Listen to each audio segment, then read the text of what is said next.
Señor, que cada uno está bien, como estamos aquí todos nosotros, pues gracias a Dios nos ha permitido la vida, la salud, las fuerzas.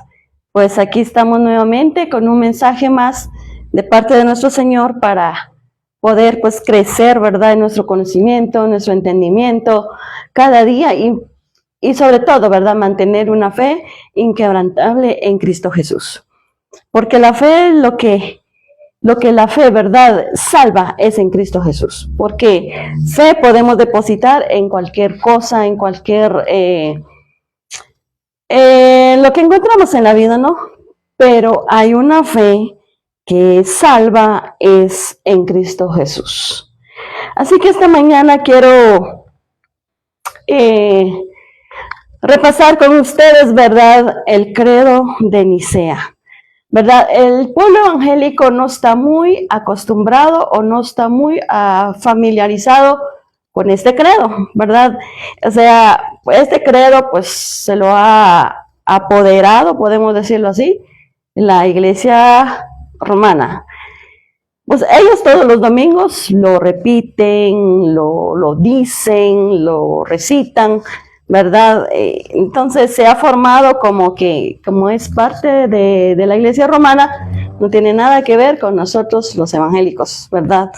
Ha venido ese pensamiento, ¿no? Pero este credo no es de la iglesia romana. Este credo se hizo, ¿verdad?, para identificar la iglesia verdadera de Cristo. En el año 300, ¿verdad?, después de Cristo, Cristo murió, quedaron los apóstoles, bueno, pasaron los siglos, cada siglo tiene 100 años, ¿verdad? Entonces en el siglo 3, yendo para el siglo 4, empezaron, empezaron a surgir muchas herejías. ¿Qué son las herejías? Herejías son aquellas enseñanzas falsas que va en contra de la Sagrada Escritura. Esa es una herejía. Todo aquel que no está conforme a lo que enseñó Jesús, enseñaron los apóstoles, es una herejía. Entonces, ¿cuál es la herejía principal que surgió en ese tiempo? El arrianismo. Pero este arrianismo, ¿verdad?, no se quedó atrás, no se murió, no se apagó, sigue hoy en día, ¿verdad?, que serían los que llamamos hoy en día los unitarios. Los unitarios, ellos creen, ¿verdad?, que Jesús es un profeta, ¿verdad?, es un hombre magnífico, pero es un profeta, no es Dios. O sea, descartan la divinidad de Jesús, que no es Dios. Entonces, eso lo vemos hoy en día como los testigos de Jehová, ¿verdad? Ellos creen de esa manera. Y también hoy en día, pues, hay muchas más herejías. Por ejemplo, está el unicitario. El unicitario no cree en un Dios Padre y no cree en el Espíritu Santo. Ellos dicen que Jesús son los tres, ¿verdad? Solo Jesús es. Entonces, son muchas cosas. Por eso si nosotros examinamos este credo, ¿verdad? Yo invito a cada uno de ustedes que lo descargue, está en la web, ¿verdad? Y lea qué es lo que los padres apostólicos o los padres de la iglesia querían darle a conocer a la iglesia para que la iglesia no se equivoque, para que la iglesia no se confunde, para que la iglesia siga siendo fiel a las enseñanzas de Jesús y de los apóstoles. Ese es el propósito que ellos hicieron escrito, ¿verdad?, para que el pueblo de Dios identifique, ¿verdad?, qué iglesia camina bien y qué iglesia no camina bien, y dónde debemos trabajar, ¿verdad? Porque hay una herejía, uno tiene que trabajar a decir, no es así, conforme a las escrituras, vamos a la escritura. La escritura nos enseña así, así, así, ¿verdad? Entonces, vemos aquí pues estos padres de la iglesia dando a ellos a conocer a su gente, ¿verdad?, cómo ellos deben identificar la iglesia de Cristo. Y aquí la iglesia romana pues se ha apoderado de este credo, ¿verdad? Pero tampoco lo practica, tampoco lo cree, tampoco, como ellos dicen, ¿verdad? Que este es, ¿verdad? El credo, esa es la fe en cual nosotros nos gloriamos. Eso lo recita el sacerdote, ¿verdad? Pero aquí es la gloria, la alabanza es al Padre, al Hijo y al Espíritu Santo. No a María, no a San Juditas, no a San Antonio, ¿verdad? No a los cientos de vírgenes que tienen ahí. Entonces, ahí también, pues este credo nos hace ver y entender dónde está la herejía, dónde está el error. Porque este credo es 100% bíblico, ¿verdad? Entonces, yo quiero ir con ustedes paso a paso para ver, ¿verdad? Este credo, no solo de aprenderla y repetirla, ¿verdad? Sino que tenemos que entrar en la comprensión. ¿Qué está tratando de decir? ¿Qué está tratando de enseñarme? Por ejemplo, en las primeras líneas dice: creo en un solo Dios, Padre Todopoderoso, Creador del cielo y de la tierra, de todo lo visible e invisible. Aquí vemos nosotros, la persona o la iglesia tiene un creer en un solo Dios Padre. Hay un Dios Padre, todopoderoso, quien creó el cielo y la tierra y todo lo visible y lo invisible. Sabemos que hay un mundo visible y un mundo invisible. Ambas, ¿quién las creó? El Dios Padre. Eso es lo que nos dice. Y eso lo podemos sustentar con Génesis 1:1, donde nos dice que en el principio Dios creó los cielos y la tierra. Y también en Juan 1:1, 2 y 3, donde dice que todo, lo visible y lo invisible, fue creado por Él y por medio de Él y para Él, ¿verdad? Entonces vemos aquí el Creador, ¿verdad? O sea, este credo nos hace ver o nos muestra a un Padre que es creador. Y si vamos a la Biblia, lo encontramos de esa manera. Entonces, es una enseñanza correcta. Nos quedamos que hay un solo Señor, Jesucristo, y también eso lo encontramos en Efesios 4:5. Hay un solo Señor, una sola fe, un solo bautismo. Aquí la Escritura siempre nos muestra, ¿verdad?, a un solo Señor, que es Jesucristo. Entonces, vemos nosotros este credo, ¿verdad? Es 100% bíblico cuando nos dice: creo en un solo Señor Jesucristo, Hijo único de Dios, nacido del Padre antes de todos los siglos. Cuando nos dice Hijo único de Dios, eso también está en la Escritura. En Juan 1:18 nos dice: nadie ha visto jamás a Dios. El Hijo único, que es Dios y que vive en íntima comunión con el Padre, es quien nos lo ha dado a conocer. Aquí el apóstol nos hace ver y entender, ¿verdad? Nadie ha visto a Dios. Dios es espíritu, ¿verdad? Pero el que nos ha dado a conocer, ¿verdad?, es el Hijo de Dios, que en la eternidad tienen un vínculo. Por eso dice que viven en íntima comunión con el Padre. Es quien nos lo ha dado a conocer. El Hijo único de Dios, cuando dice único, es único, ¿verdad? No tiene 2 o 3 hijos, es un solo Hijo único en su naturaleza, la misma naturaleza que el Padre. Entonces, también Juan 3:16 nos habla del Hijo unigénito, ¿verdad? Que Él vino al mundo para que el que cree en Él no se pierda, sino que tenga vida eterna. Entonces la Escritura siempre nos enseña, ¿verdad? Un solo Señor, el Hijo unigénito, está en las Escrituras. Entonces, por eso los padres apostólicos hicieron este credo para que nadie se pierda, nadie sigue un error o una herejía, sino que nosotros tendríamos que confirmarlo con las Escrituras. Si la Escritura lo dice, y eso lo tenemos que creer, ¿verdad? Porque la palabra de Dios está para nuestra instrucción y para nuestra luz y cómo poder caminar, ¿verdad?, en una vida con Dios. Luego sigue diciendo, Dios de Dios, luz de luz, Dios verdadero de Dios verdadero, engendrado, no creado, de la misma naturaleza del Padre, porque en todo fue hecho.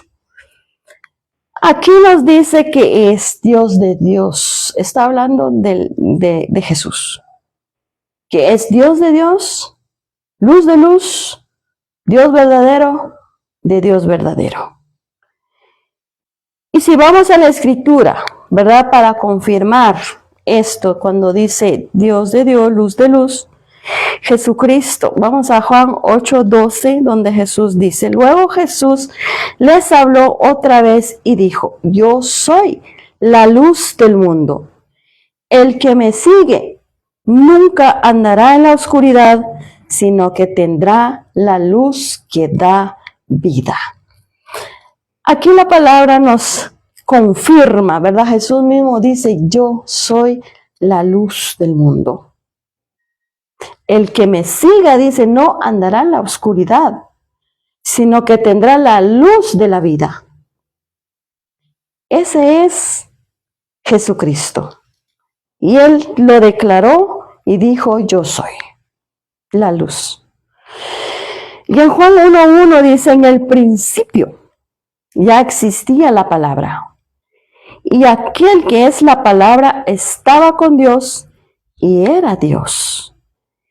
Él estaba en el principio con Dios, por medio de Él Dios hizo todas las cosas.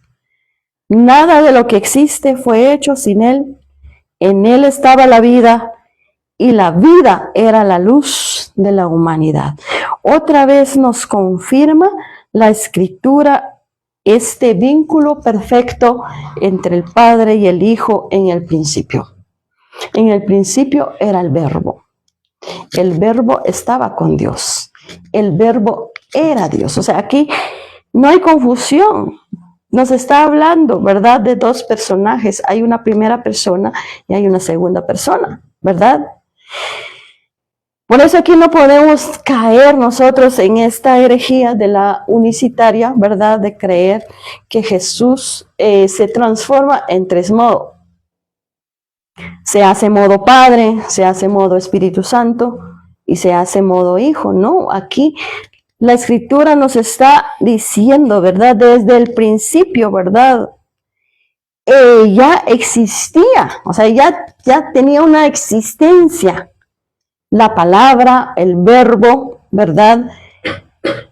Que ya existía. Y aquel que es la palabra dice, estaba con Dios, ya estaba con Dios. Está hablando el verbo Dios. Son dos personas distintas, ¿verdad? Estaba con Dios y la palabra, vamos a ver, en el principio existía la palabra y aquel que es la palabra estaba con Dios y era Dios. Está hablando Dios, era Dios. Cuando dice aquí, Dios de Dios. Luz de luz, Dios verdadero de Dios verdadero. Engendrado, cuando dice engendrado es que ya existía desde la eternidad con Dios. Muchos lo toman a Jesús su aparición cuando nació en Belén, ¿verdad? Con la Virgen María. Jesús antes de María, antes de Abraham, Él es Dios. Por eso aquí nos dice, ¿verdad? En el principio, o sea, está hablando de un principio con Dios, que nosotros no logramos entender esa eternidad.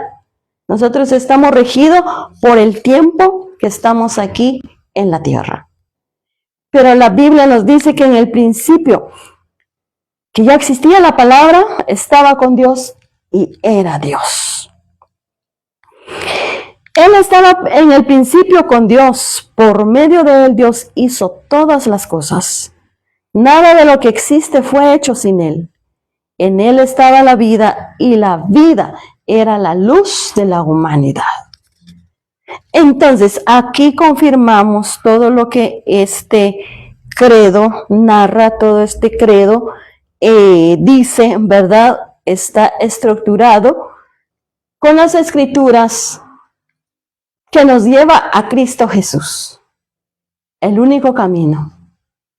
Porque todo esto, credo, nos lleva a Jesús y a entenderlo correctamente, ¿verdad? Para no equivocarnos, para no confundirnos y para no abrazar el error. Con ese propósito, los padres apostólicos hicieron este credo, pero el punto es que se ha perdido, nadie ha tomado el tiempo de analizarlo, simplemente se repite, simplemente se dice, pero ¿qué me deja a mí? ¿Qué certeza me deja a mí? Porque aquí estamos en este mundo y ya no podemos nosotros pasar las cosas así nada más. Uno tiene que examinarla, qué está diciendo, qué está confesando, correctamente o incorrectamente. Pero si este es una confesión de fe para los cristianos, entonces rijámonos también nuestra vida a lo que los padres apostólicos enseñaron. Que decimos que esa es la fe que confesamos, pero hacemos otras cosas que nada que ver con las escrituras, ¿verdad? Entonces nos quedamos mentirosos porque no creemos en un solo Señor, no creemos en el Padre, no creemos en el Hijo, ni en el Espíritu Santo. No es suficiente si hay otras cosas que necesitas hacer, ¿verdad? O creer para que crees tú, ¿verdad?, ser salvo. Y luego sigue diciendo que por nosotros los hombres y por nuestra salvación bajó del cielo. Aquí está hablando que de una existencia que estaba en la eternidad con Dios. Pero aquí nos dice que bajó del cielo, o sea, vino del cielo a la tierra. Y por obra del Espíritu Santo se encarnó de María, la Virgen, y se hizo hombre. Aquí vemos nosotros, ¿verdad?, que por nuestra salvación Él tuvo que bajar. Tuvo que venir a este mundo. Y eso lo comprobamos en 1 Timoteo 1:15, dice, palabra fiel y digna de ser recibida por todos, que Cristo Jesús vino al mundo para salvar a los pecadores, de los cuales yo soy el primero. Aquí está hablando el apóstol Pablo. Y él dice, palabra fiel y digna de ser recibida por todos. Palabra fiel, ¿qué significa palabra fiel? Palabra de verdad. Y es digno que tú recibes, que tú lo crees, que tú lo entiendas y que tú caminas sobre estas verdades. Y él dice que Cristo Jesús vino al mundo. ¿Confirma o no confirma? Sí lo confirma, que Él vino al mundo. Él estaba con Dios, Él era Dios, pero vino al mundo. ¿Para qué? Para salvar a los pecadores, de los cuales yo soy el primero, dice el apóstol. ¿Por qué el apóstol habla así? Porque él tenía una vida religiosa. O sea, Pablo no era digámosle así, ¿verdad? Que es un ladrón o alguien que, como vemos hoy en día en nuestra sociedad, una mala persona. Pablo era religioso. O sea, en la mente de Pablo, él era un descendiente de Abraham.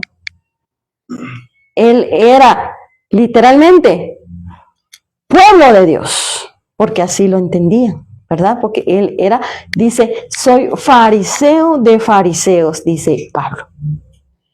Pero sin darse cuenta estaba perdido porque no había entendido el plan de Dios.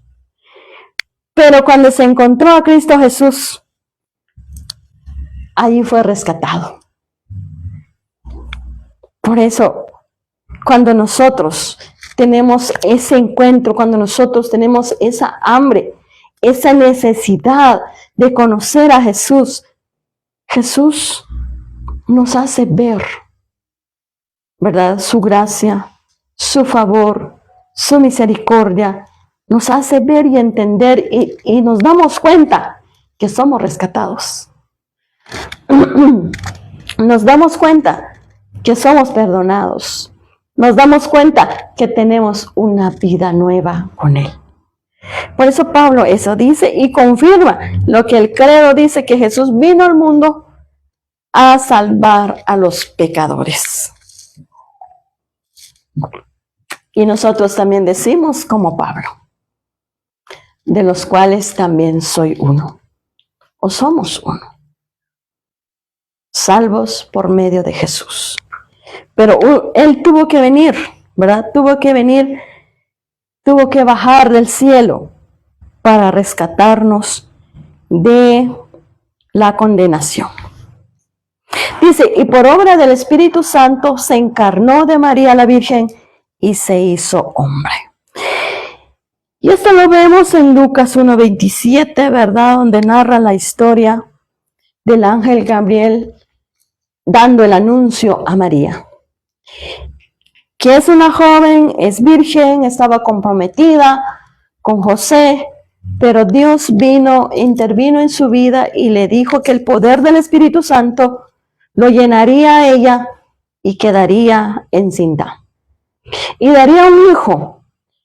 Y el ángel le dijo que le pondría por nombre Jesús. Aquí solo estoy saltando, pero ustedes pueden leer la historia. Cuando ustedes lo leen, entiendan, ¿verdad? Entiendan que Jesús dejó su trono, dejó su realeza, dejó su divinidad. No, su divinidad no la dejó. Su realeza, sí, todo lo que tiene, pero sí hay un límite como humano en la tierra. Vino a vivir como un ser humano en la tierra. Por eso Él hizo milagros, ¿verdad? Ningún hombre podía hacer lo que Jesús hizo. Y eso lo vemos en todos los evangelios, los milagros que Jesús hizo en este mundo. Vino, nació, ¿verdad? Nació con María, que era virgen. O sea, aquí tampoco nosotros negamos, ¿verdad? Que María no era virgen. Era virgen. La Biblia lo dice que María es una virgen, está comprometida a casarse. Es una persona, es una chica guardada, pues, ¿verdad? No como hoy en día, ¿verdad? Patojitas de 13, 14 años andan ahí, ¿verdad? Ustedes saben a qué hablo yo. Pues esta mujer, María, está conservada y ya había un arreglo que se va a casar con un joven llamado José, descendiente de David. Pero Dios tenía planes, ¿verdad? Y dice que Jesús, pues por obra del Espíritu Santo, se encarnó de María la Virgen y se hizo hombre. Cuando nació Jesús, eso vimos, ¿verdad? Lo vemos ahí en los evangelios, en Mateo, en Lucas, nos narra la historia del nacimiento de Jesús. O sea, este credo, ¿verdad?, nos hace ver y entender, y así es. Y aquí no descarta el Espíritu Santo, porque por obra del Espíritu Santo fueron dados todo esto, ¿verdad? Para nuestra bendición, para nuestro beneficio, para nuestra salvación. Y luego dice, por nuestra causa fue crucificado en tiempos de Poncio Pilato. Todo esto es bíblico, ¿verdad? Por eso muchos dicen, ¿verdad?, que ustedes los evangélicos no creen la tradición. Está bien, o sea, cuando Cristo murió, los primeros 3 siglos, o el primer siglo, ¿verdad?, vino esa tradición oral. ¿Cómo es la tradición oral? Que narraba de generación en generación los sucesos, ¿verdad? Pero como cuando ya vinieron estos escritores que son testigos del primer siglo, podemos decirlo así, por ejemplo, el caso de Lucas, de Mateo, de Marcos, Juan, son discípulos directos de Jesús. A ellos no le contaron, ellos no escucharon por ahí, ellos vivieron con Jesús. Por ejemplo, que estamos leyendo, ¿verdad? De Juan hace rato, que en el principio, ¿verdad?, dice que la palabra estaba con Dios y la palabra ya existía y la palabra estaba con Dios y era Dios. Eso lo dice un discípulo directo de Jesús, un apóstol. Entonces, vamos a creer otras cosas que surgieron, por ejemplo, en el siglo VI, en el siglo VII después de Cristo, o creemos en el siglo I, que es Juan, el apóstol de Jesús. O sea, la Escritura tiene las verdades que necesitamos. No necesitamos de libros apócrifos, no necesitamos de otras cosas para afirmar nuestra fe. La fe está en la Escritura y la Escritura nos lo muestra, y este credo, ¿verdad?, que hicieron 3 siglos después de Cristo, pero estaba basado en la Escritura. No era una tradición oral, está en la Escritura. Y la Escritura, como dije, con testigos de primer nivel. Juan y Mateo son apóstoles de Jesús. Marcos era un discípulo de Jesús. Estaba atrás de Jesús cuando era niño. Entonces él escribió lo que vio, lo que escuchó directamente de Jesús. Por eso cuando dice aquí, ¿verdad?, que por nuestra causa fue crucificado en tiempo de Poncio Pilato, eso lo registró Mateo 27:22. Dice, Pilato les preguntó, ¿y qué voy a hacer con Jesús, el que llaman el Mesías? Todos le contestaron, crucifícale. Esos son sucesos del pueblo judío, ¿verdad?, que no querían a Jesús. Y le dijeron a Pilato, crucifíquele. Por eso dice aquí, por nuestra causa fue crucificado en tiempos de Poncio Pilato. O sea, ¿contradice la Escritura? No. No. Y nosotros eso tenemos que ver, ¿verdad? Tenemos que ver que no contradice la Escritura. Y dice, padeció y fue sepultado y resucitó al tercer día según las Escrituras. Cuando dice que padeció, o sea, todo el dolor que sufrió Jesús hasta la crucifixión, murió y fue sepultado y resucitó al tercer día según las Escrituras. Cuando dice según las Escrituras, debe haber un escrito anterior. Debe haber un dicho anterior. Y eso lo encontramos en Salmos 22. Salmos 22 es un salmo mesiánico. Ahí narra todo lo que le hicieron a Jesús. Si ustedes tienen tiempo, léanlo. Ahí dice todo lo que le hicieron a Jesús. También Isaías 53. Allí nos dice cómo fue traspasado el Hijo de Dios. Salmo 16:10 dice, porque no dejarás mi alma en el Seol, ni permitirás que tu santo vea corrupción. Este salmo está diciendo que no dejarás mi alma en el Seol. O sea, no dejarás mi alma en el lugar de los muertos, ni permitirás que tu santo vea corrupción. ¿Qué significa eso? Eso significa que Jesús no se va a quedar ahí en lugar de los muertos para siempre, ni mucho menos su cuerpo sufra corrupción. ¿Qué es corrupción? Descomposición. Jesús no sufrió eso. Murió, sí. Fue sepultado, sí. Pero al tercer día se levantó sano de todas sus heridas. Un cuerpo glorificado. O sea, él no vio corrupción. Y eso ya estaba escrito en el Salmo 16:10. Por eso dice aquí, padeció y fue sepultado, resucitó al tercer día, según las Escrituras. Estos padres apostólicos estaban basados en la Escritura. Es mentira, ¿verdad? Que viene una tradición. Es mentira que diga que no es así, sino que ellos se basaban en las Escrituras. Aquí está, y aquí está su confesión, lo estamos leyendo y están narrando según las Escrituras. Ahí estaban las Escrituras, ¿verdad? Y también la Escritura nos narra la muerte de Jesús. Eso lo encontramos en Juan 19, ¿verdad? Si tienen tiempo de leer, 38-42, donde murió Jesús en la cruz. Y ya venía el día de reposo para los judíos.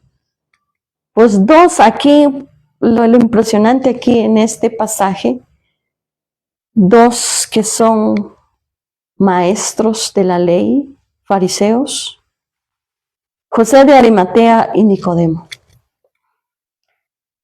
Ellos dos no dejaron el cuerpo de Jesús colgado en la cruz. Pidieron a Pilato que les diera el cuerpo. Y Pilato les dio. Lo embalsamaron, ¿verdad? Entre los dos, podemos decir, grandes hombres, ¿verdad? Porque eran saduceos o fariseos, pero ellos creían en Jesús. Ellos sí aceptaban a Jesús. Por eso que lo único que podían hacer es darle una sepultura digno a Jesús. Nicodemo dice que llevó, unos 30 kilos de perfume, mezcla de mirra y aloe. Así pues, José y Nicodemo tomaron el cuerpo de Jesús y lo envolvieron con las vendas empapadas de aquel perfume, según la costumbre que siguen los judíos, para enterrar a los muertos. En el lugar donde crucificaron a Jesús había un huerto, y en el huerto un sepulcro nuevo, donde todavía no había puesto a nadie. Allí pusieron el cuerpo de Jesús, porque el sepulcro estaba cerca y porque ya iba a empezar el sábado de los judíos. Allí cerca había un sepulcro nuevo que no había sido usado, y allí pusieron a Jesús. Estos dos hombres, ¿verdad?, dieron la sepultura a Jesús. Entonces la Biblia nos narra cómo fue su muerte, ¿verdad? Y también nos dice la resurrección, que es la victoria. A todos nos duele, ¿verdad?, ver la pasión de Cristo y nos conmovemos, ¿no? pero como que no damos importancia a la resurrección, que es la victoria de Cristo sobre la muerte.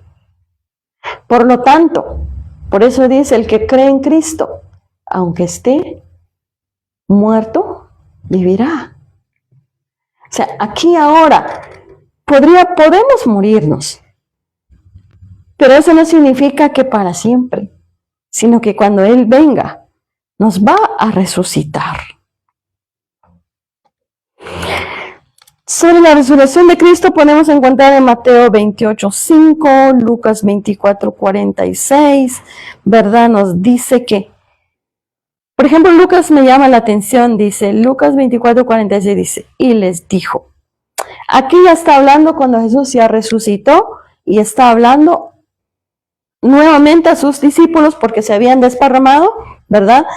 Pero aquí Jesús les estaba hablando a ellos y les dijo, así está escrito, así fue necesario que Cristo padeciese y resucitase de los muertos al tercer día.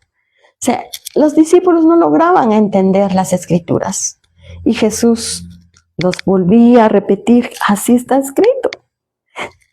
Es necesario que tenía que ser así, ¿verdad? Que muriera, que resucitara al tercer día. Y eso viene también profetizado, por ejemplo, en Jonás. Vemos que un pez se tragó a Jonás por 3 días y 3 noches, ¿verdad? Estuvo en el estómago de un gran pez, dice la Biblia. Pero es una tipología. Mismo Jesucristo lo narra en Juan 3:14, donde dice, así como Jonás estuvo en el vientre de un pez, así también el Hijo del Hombre, ¿verdad? Estará 3 días y 3 noches en el corazón de la tierra. O sea, eso está hablando de su muerte, de su muerte. Pero, como Jonás salió del pez y Cristo resucitó. O sea, son tipologías. Oseas 6:1 y 2 también dice lo mismo, ¿verdad? Que resucitaría al tercer día. Y luego dice, y subió al cielo y está sentado a la derecha del Padre. Bueno, creo es un poco largo, ¿verdad? Y espero que no están aburridos ahí, pero para mí es importante que cada cristiano sepa su fe, sepa defender su fe y sepa, ¿verdad?, ser un verdadero creyente, porque ese es el propósito. Porque si no vas atrás, cualquier viento te lleva por aquí, por allá, todo es bueno, todo es correcto. No, tu fe debe estar centrado en la escritura, en la palabra de Dios, que confirmes tú con tus propios ojos, ¿verdad? Por eso está el Espíritu Santo, que te abra la vista, la mente, para entender la palabra de Dios.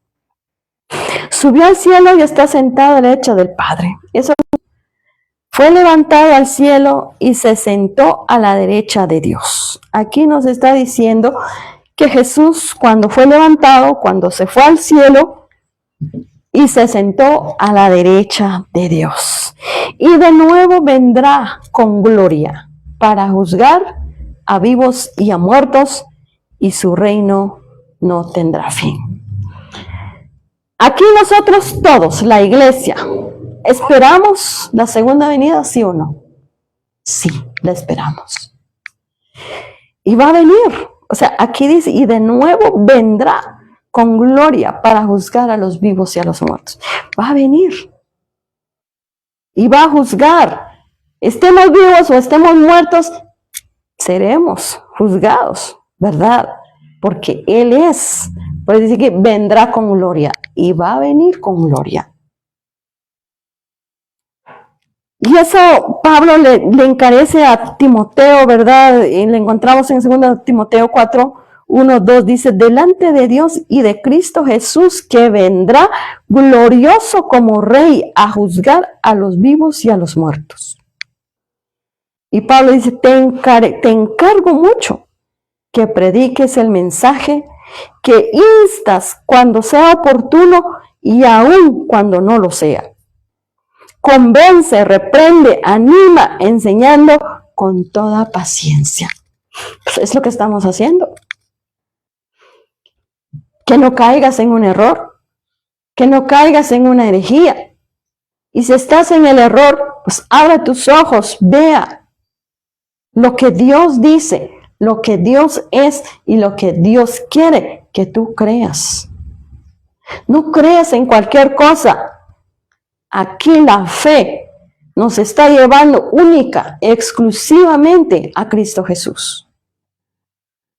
Pablo estaba tan claro que Cristo vendrá glorioso como Rey para juzgar a los vivos y a los muertos.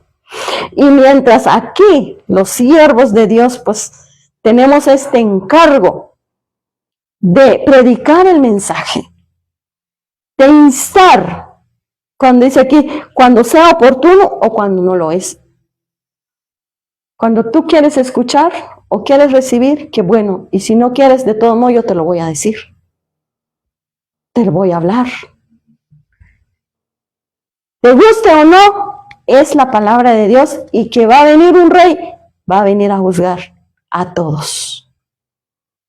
Y si estamos atrás de otros dioses, ¿qué cree que nos va a pasar? No tenemos parte en el reino de Dios. No tenemos parte. Por eso la palabra aquí, Pablo dice, convence, reprende, anima, enseñando con toda paciencia. Pues aquí vamos paso a paso, a modo que ustedes entiendan, comprendan, se arrepientan, dejan sus malos caminos, vengan a Cristo Jesús. Ven a Cristo, porque es el único camino que tenemos para la salvación, porque todos queremos salvación. Y la salvación no te lo da cualquier persona o cualquier imagen que te quieran presentar. La salvación se llama Cristo Jesús. Solo a Él la gloria.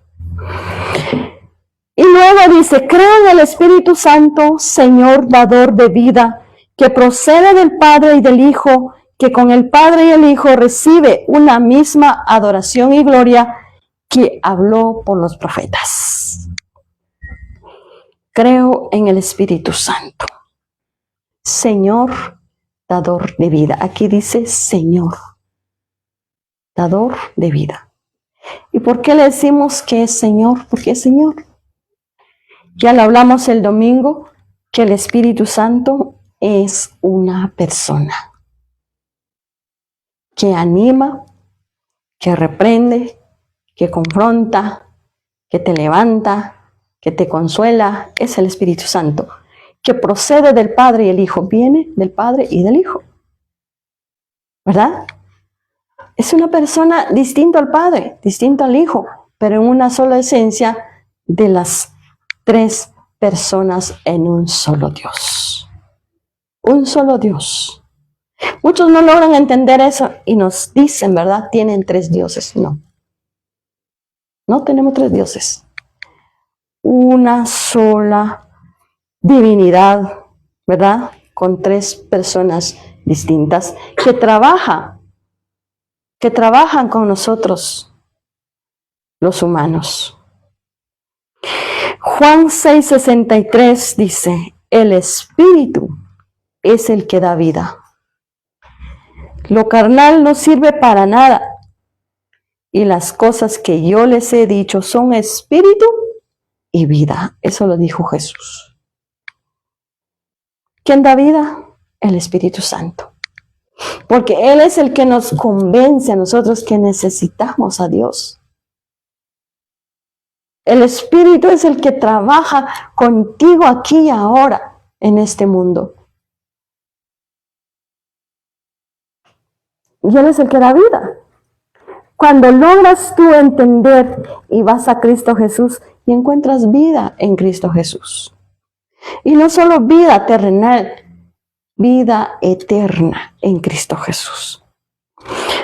Romanos 8:2 también nos dice, porque la ley del Espíritu que da vida en Cristo Jesús te liberó de la ley del pecado y de la muerte. Amén. Yo digo amén, ¿verdad? Porque la ley, estamos bajo la ley del Espíritu, que nos da vida en Cristo Jesús. Y por lo tanto somos libres de la ley del pecado y de la muerte. Eso es lo que hace el Espíritu en ti hoy en día. Y realmente, vamos nuevamente, pues este credo no está equivocado, ¿verdad? Está sustentado en toda la Escritura. Pero hay que comprenderla, hay que entenderla y hay que vivirla, no solo de repetir domingo a domingo.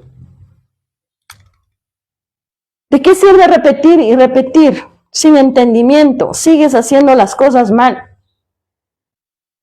Sino que aquí es de sentar, meditar, ¿estoy haciendo lo correcto o no? ¿Estoy realmente, esta es mi fe, esta es mi declaración de fe, realmente en Cristo, en Dios o no? Si cada uno se hace su examen, ¿verdad? Pues verá y sabrá en qué camino anda, ¿verdad? Y por último dice, creo la iglesia que es una, santa, católica y apostólica. Cuando aquí se dice católica, como que en la mente dice católico romana, no. Ya explicamos la vez pasada, católica se llama universal, o sea, la iglesia de Cristo está en todas partes del mundo. Todo aquel que cree en Cristo Jesús es parte de la iglesia universal, es la catolicidad de la iglesia de Cristo. No de rito romano, los católicos romanos, ¿verdad? Porque ellos tienen su sede en Roma y se rige bajo un papa. Nosotros nos regimos bajo el señorío de Cristo Jesús. Bajo el señorío de Cristo Jesús. A eso nosotros nos regimos. En 1 Corintios 12:13 nos dice, y de la misma manera todos nosotros, judíos o no judíos, esclavos o libres, fuimos bautizados para formar un solo cuerpo por medio de un solo espíritu, y a todos se nos dio a beber de ese mismo espíritu. Aquí está hablando de un bautismo, pero el bautismo en el Espíritu. Y muchos también tienen conflicto aquí, ¿verdad? Por ejemplo, aquí estamos hablando de la rama evangélico. Cuando dice el bautismo del Espíritu Santo, tengo que sentir algo, tengo que sentir fuego, tengo que sentir calor, para que sea bautizado, ¿no?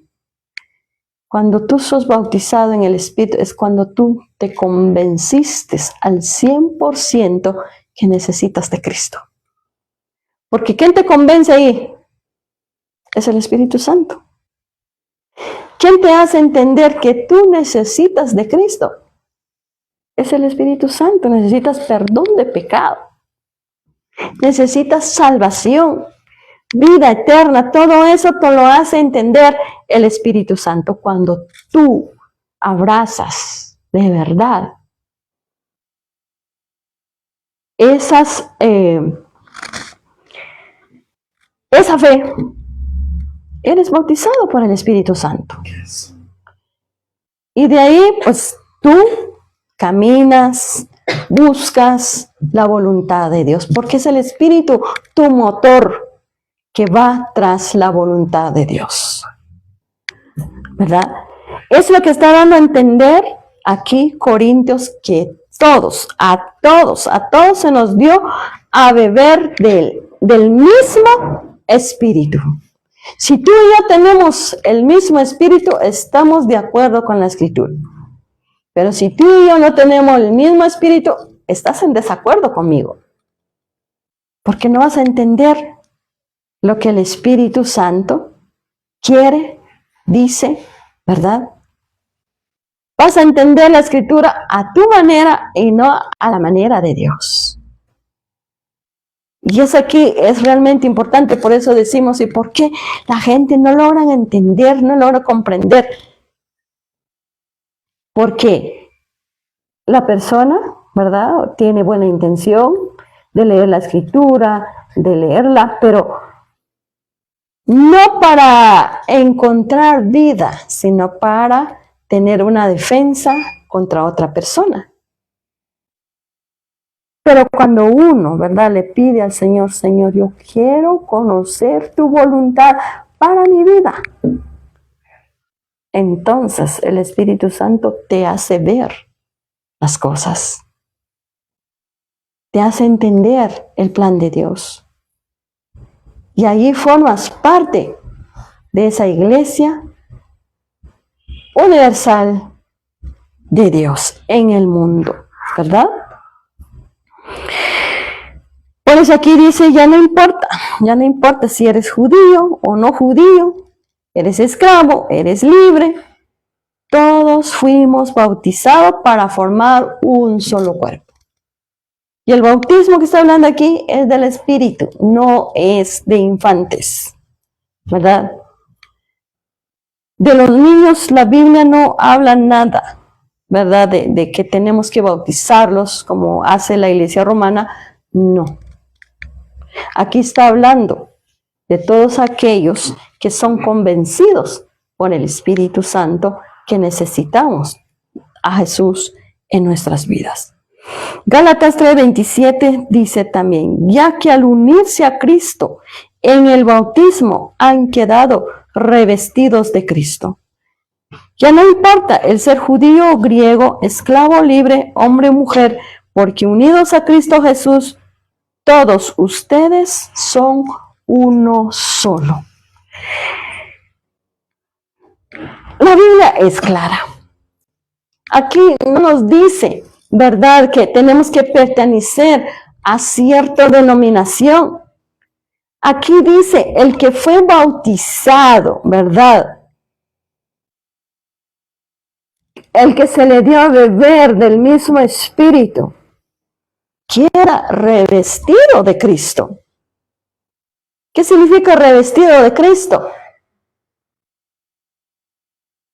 Pues tus acciones, ¿verdad?, deben reflejar a Cristo Jesús. No dañar al prójimo, hacer justicia. Ya tu vida es totalmente diferente. Caminas en obediencia a Dios. Ya no importa, como dice aquí, si eres esclavo o libre, todos, ¿verdad?, pasamos a ser uno solo. Por eso la iglesia evangélica, ¿verdad?, es muy atacada y muy achacada, porque dicen, ¿verdad?, ustedes no son solo uno, ustedes son varios, tienen varios nombres. Pero la cuestión aquí, ¿verdad?, sí, es así. Somos varios y extendidos en todo el mundo. Diferentes nombres. Pero una cosa, en nuestra esencia o la esencia de la iglesia es la fe en Cristo Jesús. Sabemos que hemos sido bautizados en la iglesia universal de Cristo. Puede haber una congregación aquí, uno allá, todos estamos regidos bajo el señorío de Cristo. Es la diferencia, pero en su esencia somos uno. Porque ellos creen en Cristo, yo también, ¿verdad? Somos uno. No somos múltiples, uno. Porque Cristo, la iglesia de Cristo es uno. Y es santa, apartado de toda mancha, de todo pecado, de toda maldad, ¿verdad? Vamos a ver qué más dice.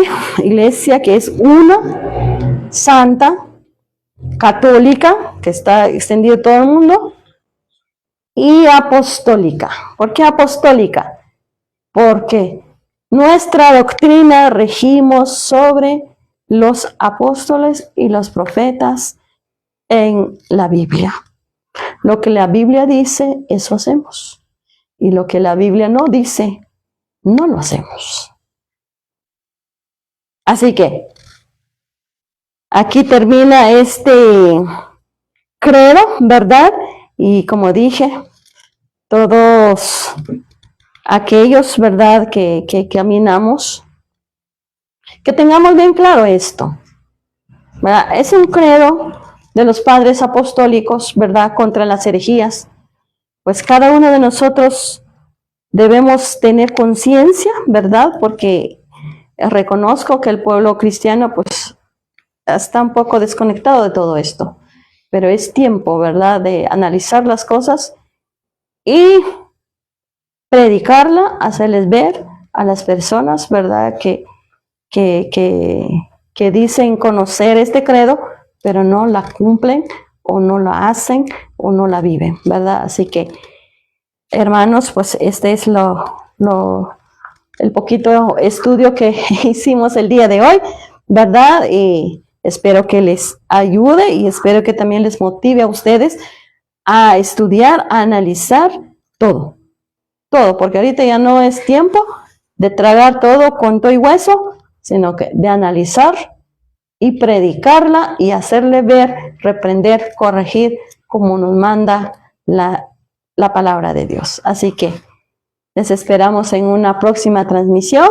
Fue un gusto y una bendición de estar con ustedes, ¿verdad? Y hasta una próxima. Bendiciones.